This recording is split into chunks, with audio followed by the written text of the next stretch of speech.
outdoor environment. So the activity zone or the waiting or first is the waiting area. So what is the purpose of waiting area and what are the skills to develop in waiting? So we have the skills while turning. Also we have self-regulation. So the materials and activities is a shaded place for roasting cups, waiting for the turns for engaging in quiet activities. Next is we have the playhouse area. So what is the purpose of the skills to develop in the playhouse area? We have the social skills, symbolic thinking, and small gross motor like climbing in and out, and squatting. And the materials and activities in waiting at the playhouse area is pretend play and role playing, encouraging imagination and social interaction. So the materials are toy hammer, toy screwdriver, toy wrench, plastic nuts and bolts, wooden blocks, foam bricks, recycled material like boxes, plastic bottles, cups, and also we have the pieces for pretending build or decorating. So next is we have the swing area.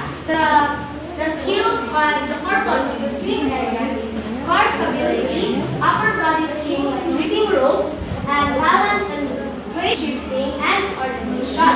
So the materials in the area we have the activities and materials that can develop in waiting area. Swing area is strengthens core muscles, balance and coordination through swing movements, and the materials are wooden swing, sand, soft ground cover, sand soil. So next we have is the slide area. So the slide area are the activities, purpose and skills that develop in slide area is climbing skills, leg strength, balance, body coordination, postural control. And the activities and materials that are developed in slide areas is climbing the ladder and sliding down to help children gain physical confidence. And next, slide structure like metal or plastic slides, climbing frame, soft safety ground. Next is the sandpit area. Guys, boys, guys. So next is the sandpit area. So in sandpit area, the skills or the purpose in sandpit area that can be developed in 3 years old child or kid is that whole arm movement, digging, scoping. Next is trunk stability, leaning forward back, and coordination. And lastly is prime and cross motor coordination. Next is that the materials and activity that can do in sandpit area is sensory play, creative building, construction play, and cooperative play. And the materials that can be used is sandbox made by wood, digging tools and sand like shovels, bucket, rakes, and sand molds. Next.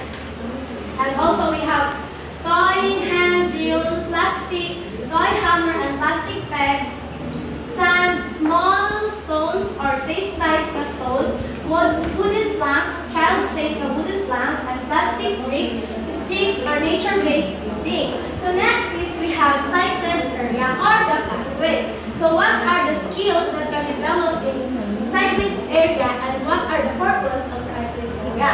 So we have the leg power, steering skills. For examples of steering skills, guys, is that push and pull. Next is the dynamic balance. Bilateral coordination using both sides body and spatial awareness. So the activities and the materials of the cyclist area is a safe pathway for children to ride bikes, tricycles, or scooters. And safe paved pathway tracks designed for bikes and rides on the bike. So lastly, we have the free play areas or the green spaces. So the purpose and the skills of the free play area is we have running, jumping, throwing and catching, agility, strength, and endurance. And the materials or the activity that can do in free play areas is flexible for space for running, chasing, ball play, imaginative outdoor activities, and grass, and the materials are grass, soil, ground, trees, and branches. That's all. bench